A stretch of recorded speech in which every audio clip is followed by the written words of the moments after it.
রবীন্দ্রনাথ ঠাকুরের মানবতাবাদ, আন্তর্জাতিকতাবাদ এবং আধ্যাত্মিক দৃষ্টিভঙ্গি থেকে তিনি তার মানবতাবাদকে কীরকমভাবে আলোচনা করেছিলেন, আজকের আমি এই বিষয়টা নিয়ে আলোচনা করব। 1268 বঙ্গাব্দের 25শে বৈশাখ কলকাতার জোড়াসাঁকোর ঠাকুরবাড়িতে রবীন্দ্রনাথ জন্মগ্রহণ করেছিলেন। বাঙালির সকলের মনে তিনি ছিলেন কবি এবং তিনি কবিতা, সাহিত্যকর্ম, জীবন দর্শন, চিন্তা চেতনা সব কিছুর মধ্যে কিন্তু সত্যিকারের একটা বাঙালিদের অনুপ্রেরণা দিয়েছিলেন। তিনি সকলের কাছে তিনি প্রিয় বাঙালিদের কবি ছিলেন, তিনি সকলের কাছে কবি ছিলেন এবং তার চিন্তাধারা, মতাদর্শ ছিল সম্পূর্ণভাবে একটা আন্তর্জাতিক মানের। তার বাংলা ভাষা, সাহিত্য, প্রতিভা সব কিছু নিয়ে কিন্তু একাধারে তিনি ছিলেন ঔপন্যাসিক, প্রাবন্ধিক, নাট্যকার, কথাশিল্পী, ছোট গল্পকার, সুরকার, চিত্রশিল্পী, শিক্ষাবিদ, সমাজ সংস্কারক এবং দার্শনিক। রবীন্দ্রনাথের সেটাও কিন্তু বলা চলবে, কিন্তু দার্শনিক দৃষ্টিভঙ্গি থেকেও তার কিন্তু অনেক মতামত ছিল। সুতরাং একাধারে বোঝা যাচ্ছে যে রবীন্দ্রনাথের একটা পরিপূর্ণ দিক ছিল।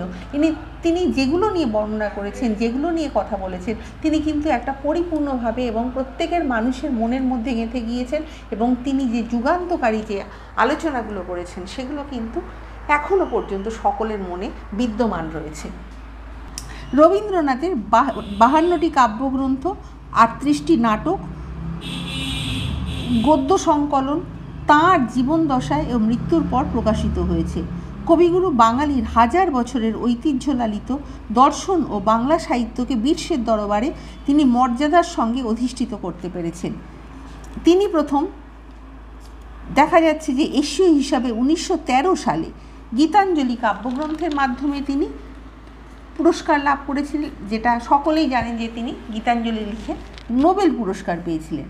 এছাড়া কবিগুরু দার্শনিক চিন্তায় তার বাংলার যে জলবায়ু, মাটি, তার কিন্তু তার আচরণের মধ্যে, কথার মধ্যে এবং লেখনীর মধ্যে সেগুলো কিন্তু বিভিন্নভাবে প্রকাশিত হয়েছে।